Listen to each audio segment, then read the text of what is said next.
How's it going, y'all? Rowdy Riles back with another video, and I am really excited for this one. Actually, like I am, because like these are two characters I don't have, and I've been waiting and waiting for them to re-release them together. They had a release of one of them, like their initial appearance one, and I skipped out on that because I was like, they're gonna do a 2-pack. I just know they're gonna do a 2-pack. And then Amazon was like, hey, this is coming early, and I was like, oh goody, finally we're gonna get Iron Fist and Luke Cage. So the Heroes for Hire, you know, their little detective agency. So that's really cool. I am glad to have these two because I don't have any representation for them on my comic Marvel Legends shelf. And that is the only stuff I'm going to be grabbing from Marvel Legends for the most part, other than Spider-Man stuff, because who am I kidding? I'm a Spider-Man slut.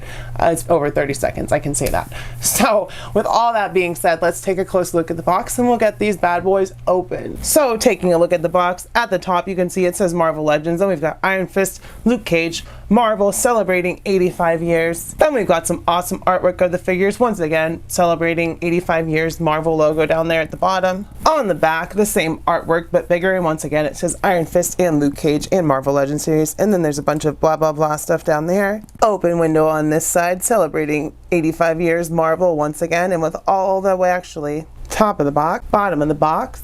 And with all of that being said, let's get these bad boys open. Finally, I have them. Here are our Heroes for Hire out of the box. As you can see, they look really cool.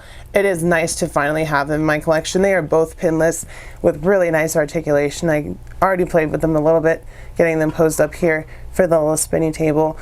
Nice detail on the faces. They are very recognizable as their characters. It would have been cool to get an unmasked Danny Rand head, but it's still cool to finally have Iron Fist. I mean, look at that. Classic Iron Fist. Not so classic Luke Cage, but you can always go back and get that classic outfit one if you want to, because they did that single release, like I said, sometime last year, and I skipped out on it because I knew this was coming at some point.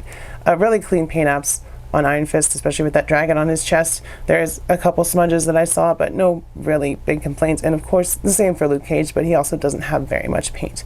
But nice detail. It is all new sculpt for Luke Cage. I'm pretty sure this is some reuse of Renew Your Vows for Iron Fist, but we will check that out in comparisons and be more thorough. Checking out their height. Where's my tape measure? There it is. As you can see, obviously Iron Fist is shorter than Luke Cage, which makes total sense. Luke Cage stands at almost 7 inches tall, and Iron Fist stands at like 6.2, 6.1 inches. Going over the articulation, we're going to start with Luke Cage because he's right here. He goes back about that far, forward that far, to the side on the head, so not the best movement. Shoulders come up 90 degrees. We do get a bicep cut, which does work. Double elbows, so he can almost completely touch his own chest. We do get nice butterfly joints that work really well.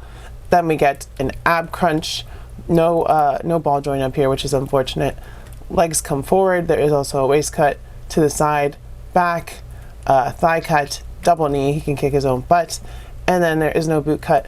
And these have a really nice texture to them, by the way. The pants, they're not just plain jeans. You can, I don't know if you can see that, but there's a texture in there. And then of course we get rockers, forward, back. So, you know, it's a new sculpt, I believe, because it's all pinless. They may have reused this torso, but I don't think so because it has butterfly joints. I was going to say from the Netflix one, but he's way bigger. He looks cool. And then, of course, coming to Iron Fist, I think it's the Renew Your Vows with the new torso piece. I could be wrong. We'll check out the comparisons. But forward that far, back that far, which is blocked by his big old neck thingy. Side to side, though, we do get some nice movement. Shoulders up that far, butterfly joint, bicep cut. We do have double elbows as well, which do work. That one's kind of stuck there. Let me see if I can get that to go in. There we go. Double elbows. And then, of course, we get a ball peg at the torso with ab crunch, which is really nice. Legs come forward that far, back that far, to the side. We get a thigh cut. We get double knees, so he can kick his own butt with these. And then we get a boot cut over here.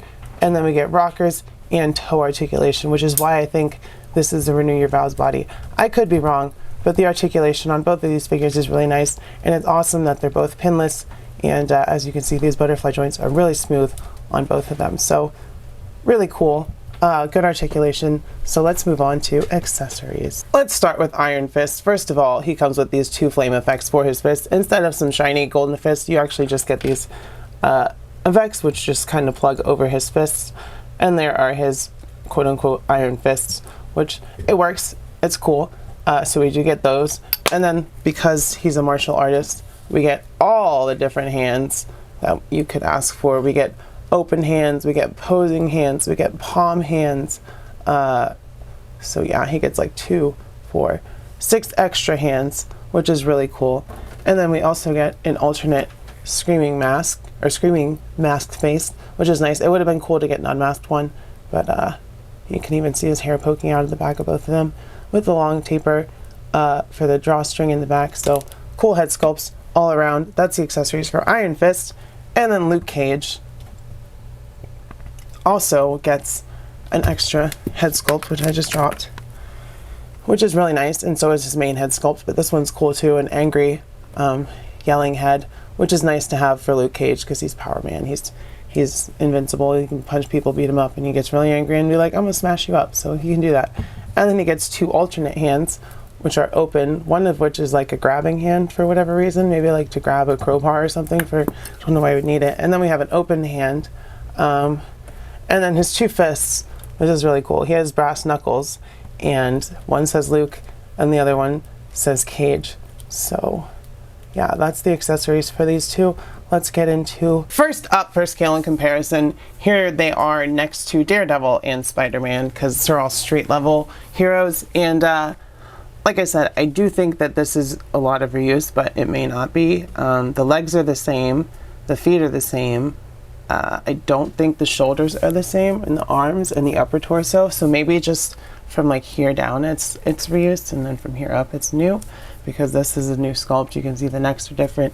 So I don't know, but there is a nice comparison. They're almost the same height, so those legs are basically the same. Here they are next to Jada Toys, Chester Cheetah, and Count Dracula. I'm super excited for the Marvel Legends Dracula that's coming up, and the Monster Force one that's on Big Bad Toy Store. Both of those look really cool. Here they are next to some Indiana Jones Adventure Series, and as you can see, Marvel Legends are way bigger than like the 1/12, like true 1/12 scale 6-inch stuff from Hasbro, because Marvel Legends are like 6.5-inch scale. Here they are next to some Star Wars Black Series stuff with Darth Maul and, well, not Darth Maul, Maul and Ahsoka. Here they are with articulated icons from Foosh and Moff X Harley Quinn. Here we've got some Action Force and G.I. Joe Classified Series. And then lastly, some SH Figuarts. So with all of that being said, y'all, I will say that the Iron Fist and Luke Cage 2-pack from Marvel Legends is totally worth it, because it's totally worth it to me. I mean, these guys are great. They're pinless. They got a lot of accessories, really great posability, and for a double plus, it's figures that I don't have representation of on my shelf, and that's what really drives me to collect something. So yeah, if you guys like this video, make sure you hit the like button, pretty please, and subscribe, pretty please, if you're not subscribed, of course. Don't hit the subscribe button again if you are subscribed, because that would be a whole mess, and then you would never see my videos. And of course, comment down below. Let me know if you're picking up this 2-pack, if you're excited for it, what else you want to see from Marvel Legends in the future, how your day is going. Let me know all that stuff. And also, you can check out the Patreon, $1 a month for videos like this early. Do all that stuff. I love you. I will see you next time, and bye-bye.